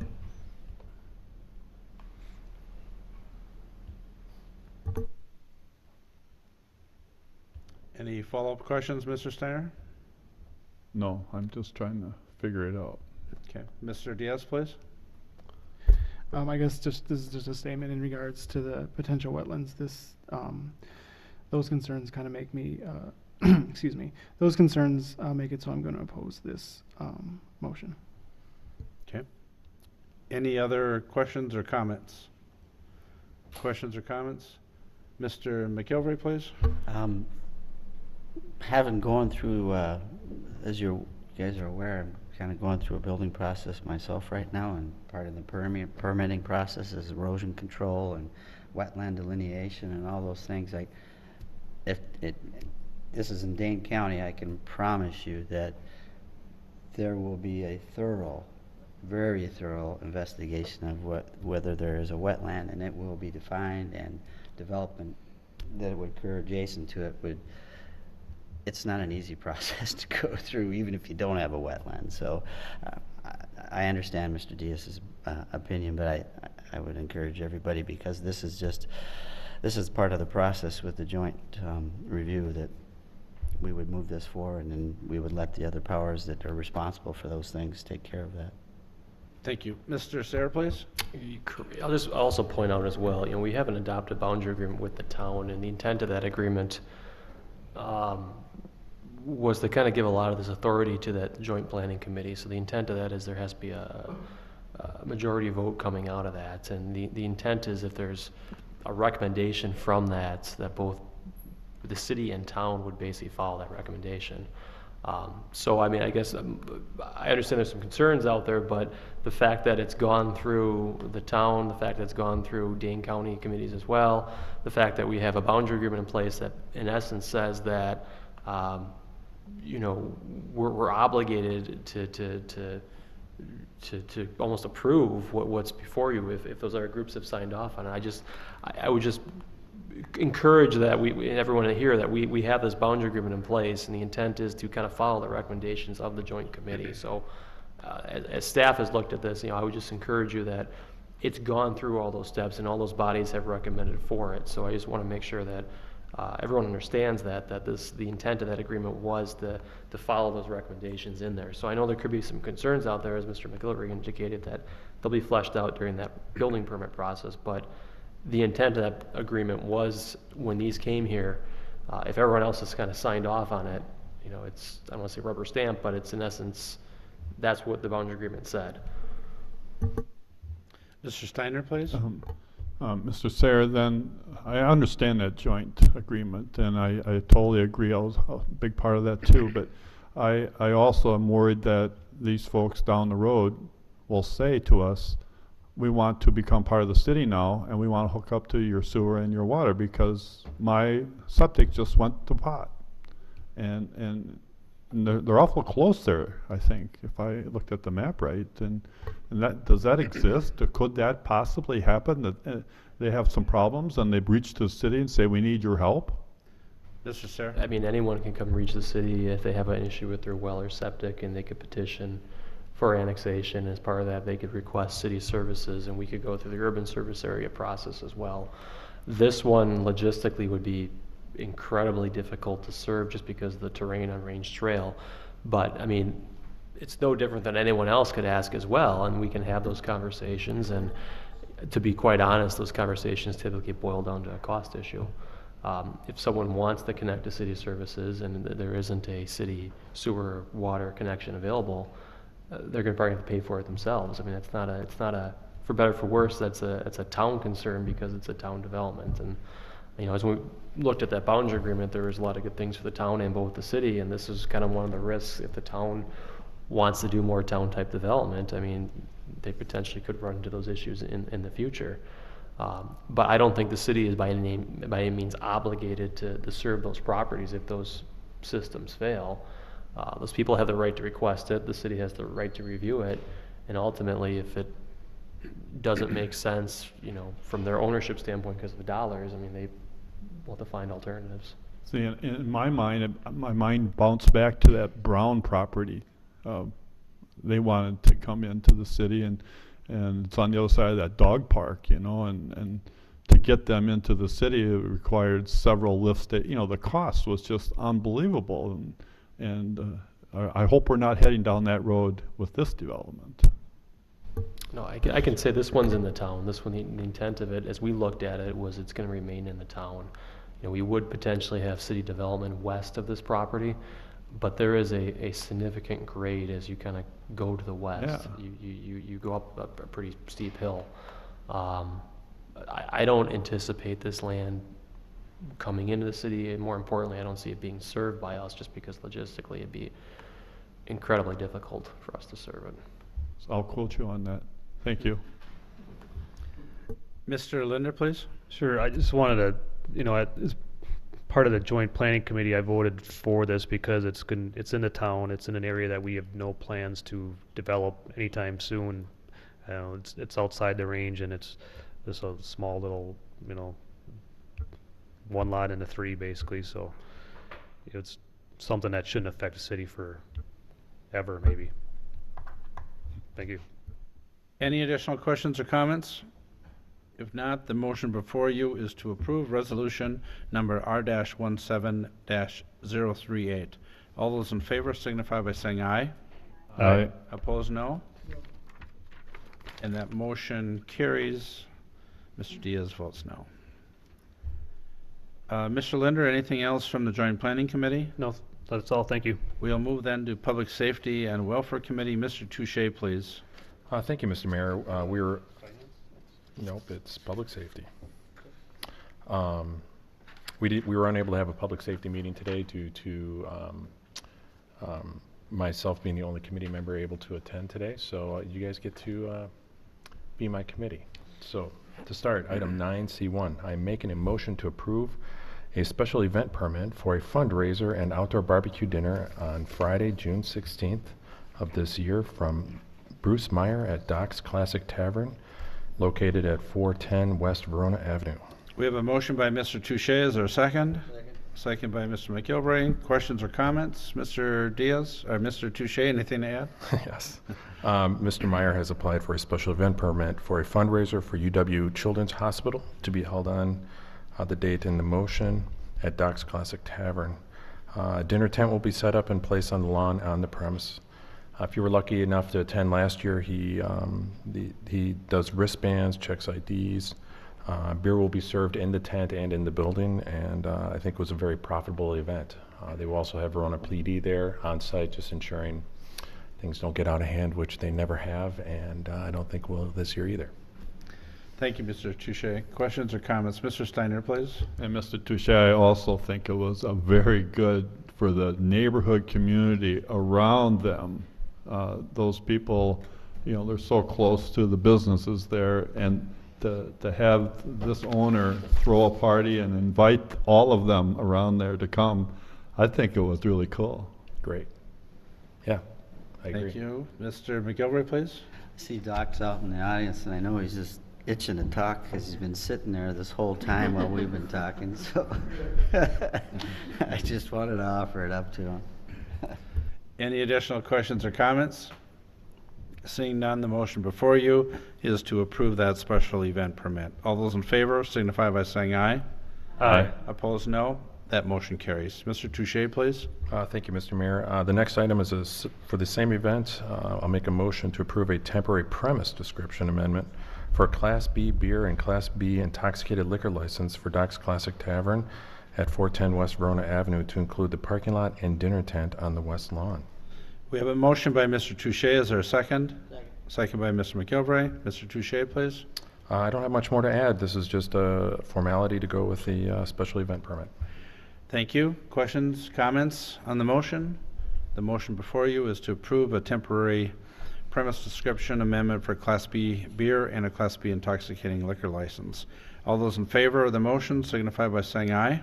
Aye. Opposed, no. That motion carries. Mr. Touche, please.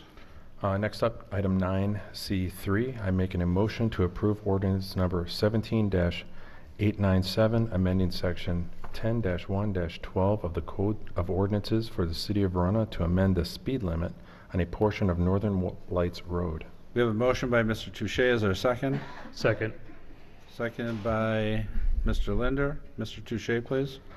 This is really just to clean up some of our language. The ordinance extends the 35-mile-an-hour speed limit on Northern Lights Road to include the area from the intersection of Northern Lights Road and Epic Lane to the intersection of Northern Lights Road and County Highway PD.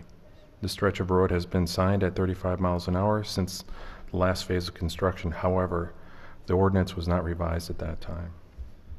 Thank you, Mr. Touche. Questions, comments? Seeing no questions or comments, the motion before you is to approve ordinance number 17-897. All those in favor signify by saying aye.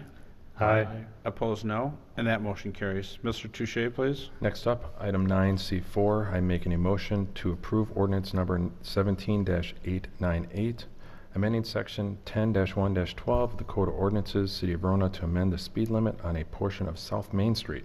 We have a motion by Mr. Touche. Is there a second? Second. Second by Mr. Diaz. Mr. Touche, please.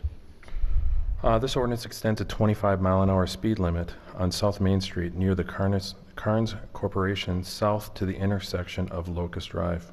This reduction in the speed limit is intended to prepare for the construction of a bicycle/pedestrian path along the east side of South Main Street and the construction of a sidewalk along the west side of South Main Street and Locust Drive. Questions or comments? Mr. Steiner, please. Thank you. I personally would really like to see that 25 miles per hour go all the way out past Wayland, because there are a number of people like myself who walk in that area, Anytime Fitness, the canal area, and just walking down that area around Carnes Corner, heading downtown, where we want people to walk to downtown. These people coming into our town there, I'm glad that light's there now. That stops them for a while. And I'm glad there's a crosswalk there. Boy, that was very insightful. But boy, they lay the rubber when they leave that stoplight. And it's not a real safe area for people like me. Thanks. Mr. Diaz, please. I just want to echo Alder Steiner's comments. I've heard from people in the area whose kids either bike or walk in the area, and just in general, I think the area could be a lot safer, and I think this is a good first step, and I hope that there are many more steps that come after it to make the area safer. Thank you, Mr. Diaz. Any additional questions or comments? Seeing none, the motion before you is to approve ordinance number 17-898. All those in favor signify by saying aye. Aye. Opposed, no. And that motion carries. Mr. Touche, please. Next up, item 9C5, I'm making a motion to approve resolution number R-17-039, modifying the speed limit on a portion of North Nine Mound Road. We have a motion by Mr. Touche. Is there a second? Second by Mr. McGilvray. Mr. Touche, please. This resolution is to announce a change to the speed limit to line up with the ordinance as it is written today. The land in particular was annexed into the city in December of 2015, and that included portions of the Nine Mound Road. Prior to the annexation, the portion of the Nine Mound Road that was in the town of Verona had a speed limit of 35. For public safety reasons and for the sake of consistency, and because North Nine Mound Road is in its entity is now completely located in the city of Verona. Thank you, Mr. Touche. Are there questions or comments? Questions or comments? Seeing none, the motion before you is to approve resolution number R-17-039. All those in favor signify by saying aye. Aye. Opposed, no. And that motion carries. Mr. Touche, please. Next up, 9C6. I'm making a motion to approve for the approval of alcohol license applications for the 2017-2018 licensing period, excluding 3 businesses that have not passed the building inspection process. We have a motion by Mr. Touche. Is there a second? Second by Mr. McGilvray. Mr. Touche, please. 31 applications for retail alcohol licenses renewals were received by the city clerk.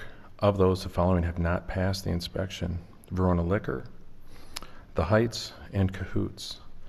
The applications for the establishments above we're asking do not to be approved by the Common Council until the violations have been corrected.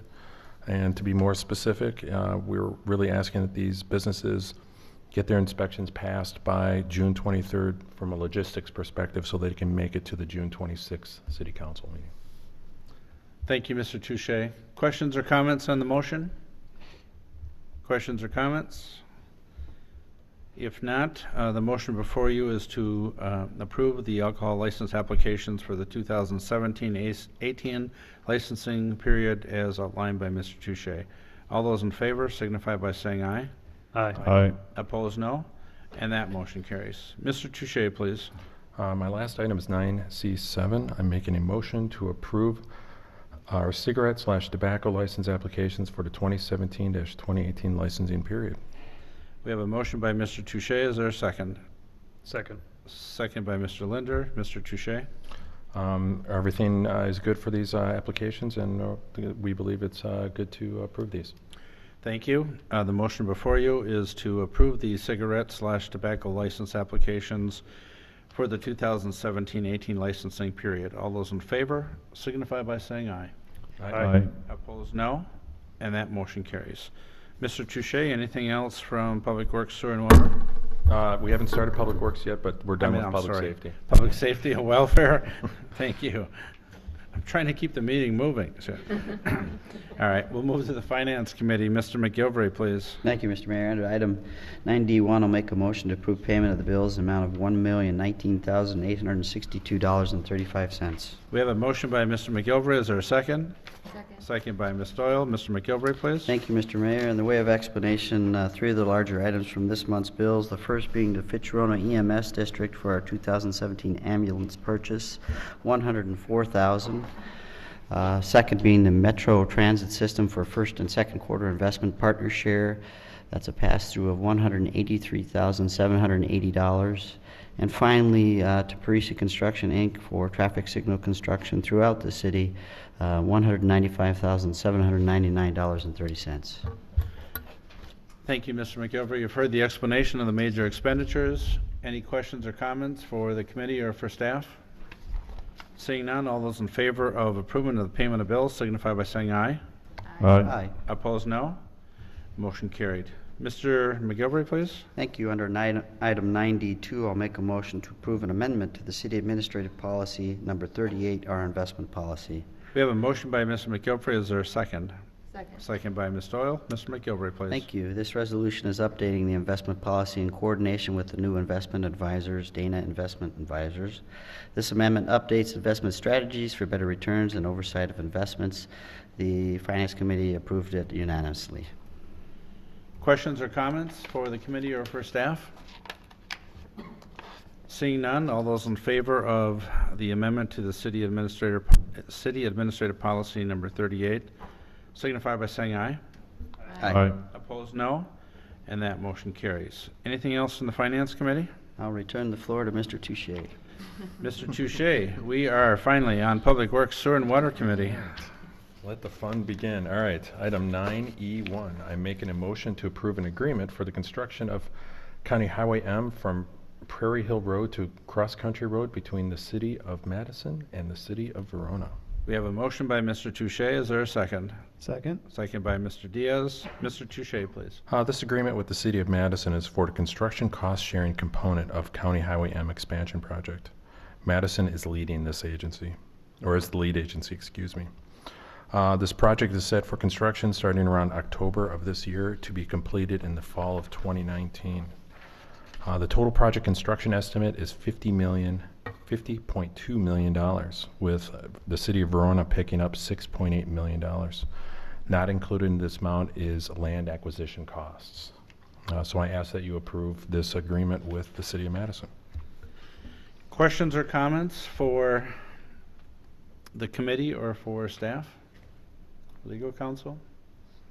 Mr. Linder, please. I was just curious how do you know how to divvy these up? Mr. Jacobson, please.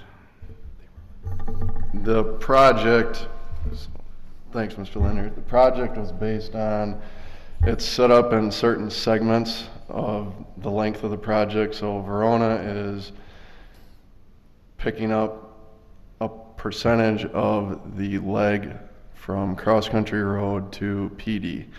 And then everything north of PD is dictated as the city of Madison portion. So the cost breakdown with this being part of the local programs project with WSDOT, it's 50% federal, 50% municipality. So then the municipality component is covered by 50% county, and then the other half of that is covered by Verona in their segment and then Madison in their segment. So if you look at the cost breakdown on Exhibit B in this agreement, it kind of shows that in a brief summary. So you can see basically the federal share is 50, the county share is 25 in each segment, and then the city of Madison and Verona make up the balance, which is the 12.5 or 12.5. And then it's also, with this project, there's different IDs.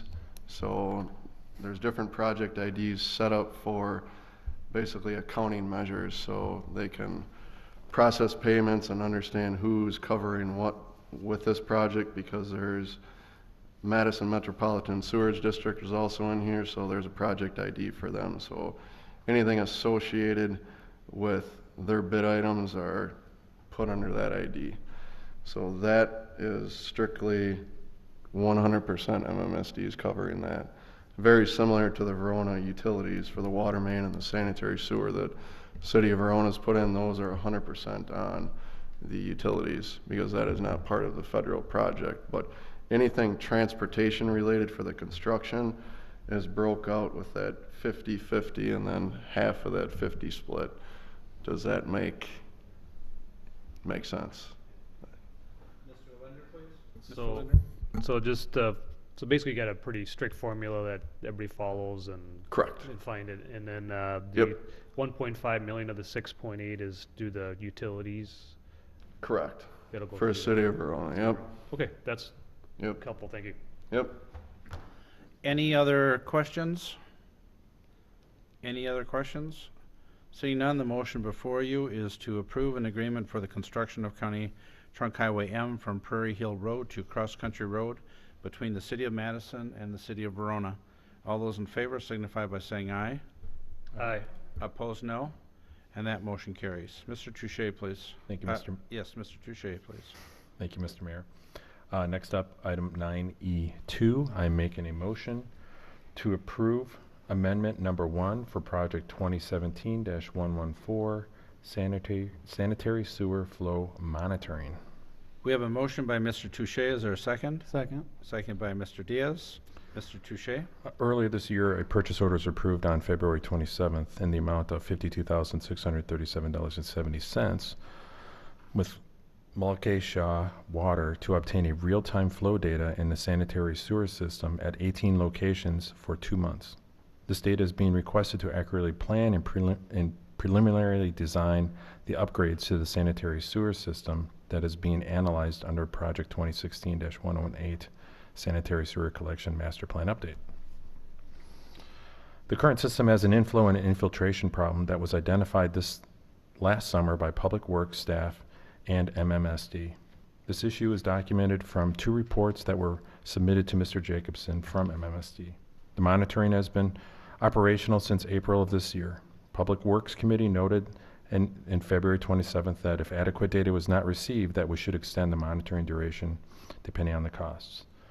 Basically, we haven't had a big enough rainstorm to allow the monitoring to do what we are asking it to do and tell us where the issues are with our system. So at this point, we're asking for another 2 months worth of monitoring. So staff has requested an extension. We're asking that it not exceed $51,000. Thank you, Mr. Touche. Questions or comments? Questions or comments? Seeing none, the motion before you is to approve amendment number 1 for the project 2017-114 sanitary sewer flow monitoring. All those in favor signify by saying aye. Aye.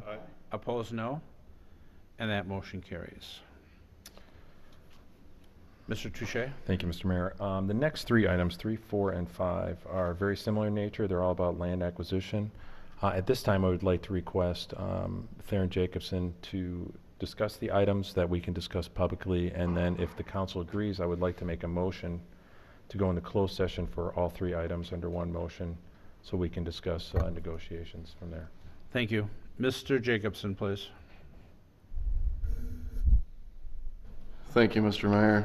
The land acquisition at hand tonight for parcel 10, parcel 15, and parcel 17 are the last 3 that we're asking the council to take action on for the County Highway M expansion project.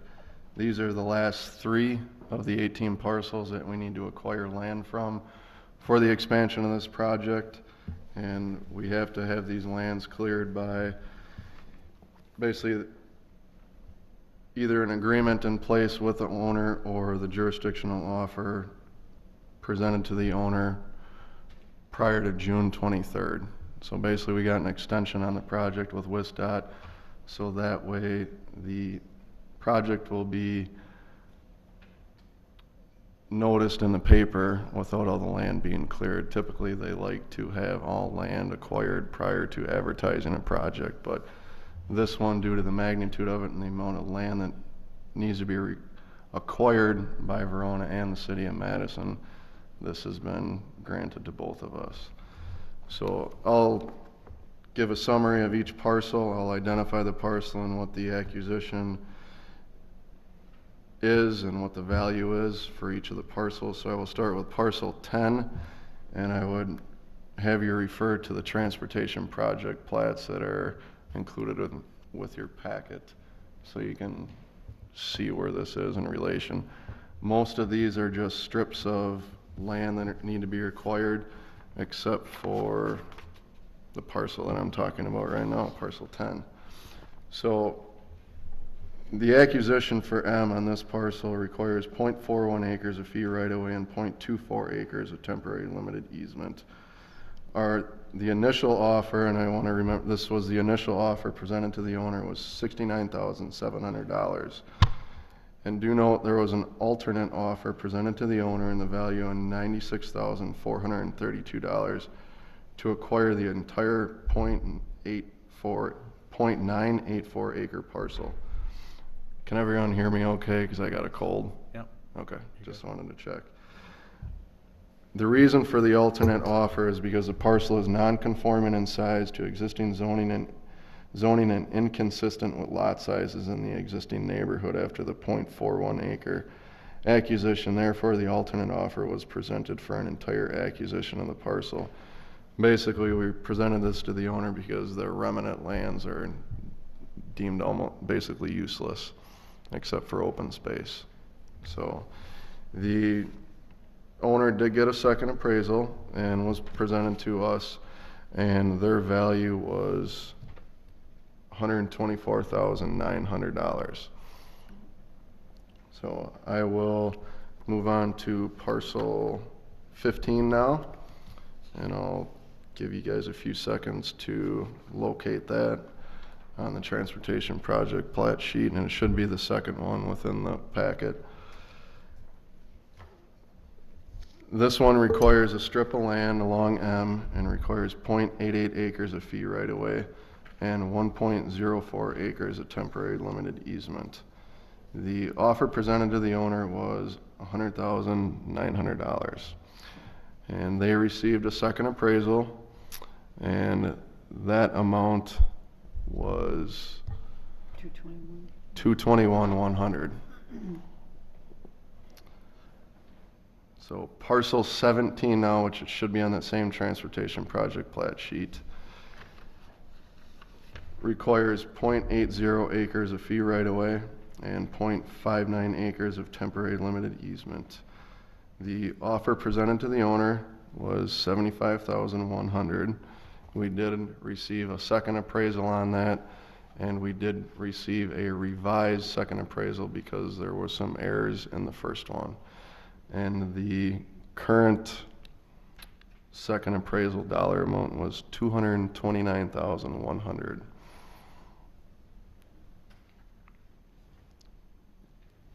Does the council or anyone have any questions on either of these Any parcels? questions that we would have in open session prior to going into closed session?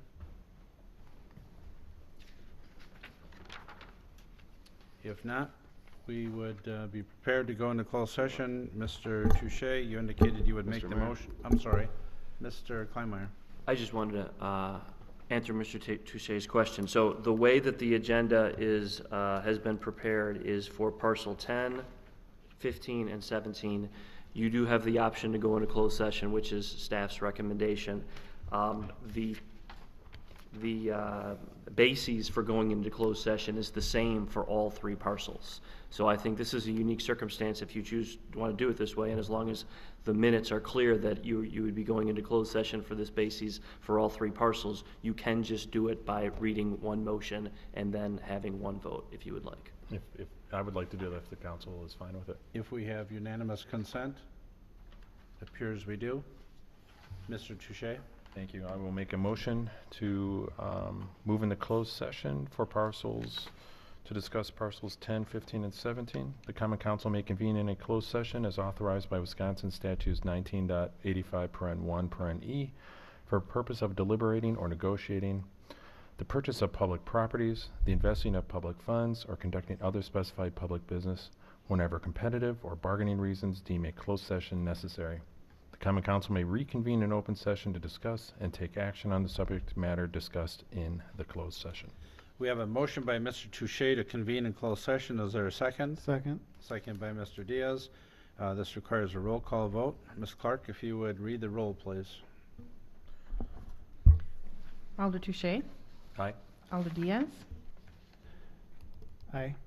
Alder Doyle, Aye. Alder Linder, Aye. Alder McGilvray, Aye. Alder Steiner. Aye.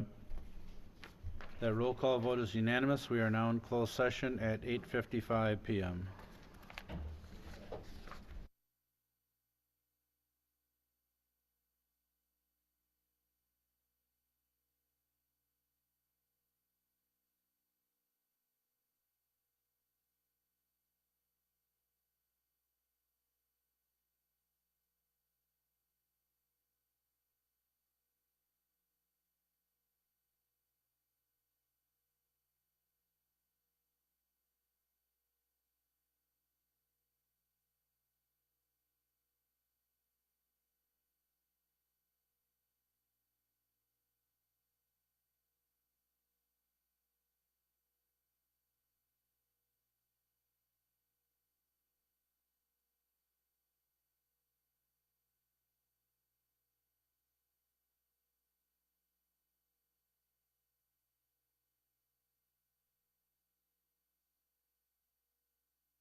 Adjournment, I just wanted to ask, is anyone aware that they will not be here in 2 weeks on the 26th? We want to make sure we have quorum, so I know one individual that will not be here. Anyone else? All right, looks like we'll have a quorum. With that, a motion to adjourn would be in order. Second, I have a motion by Mr. Linder, seconded by Mr. Touche to adjourn. All those in favor of adjournment signify by saying aye. Aye. Opposed, no. Motion carried, and we are adjourned. Thank you.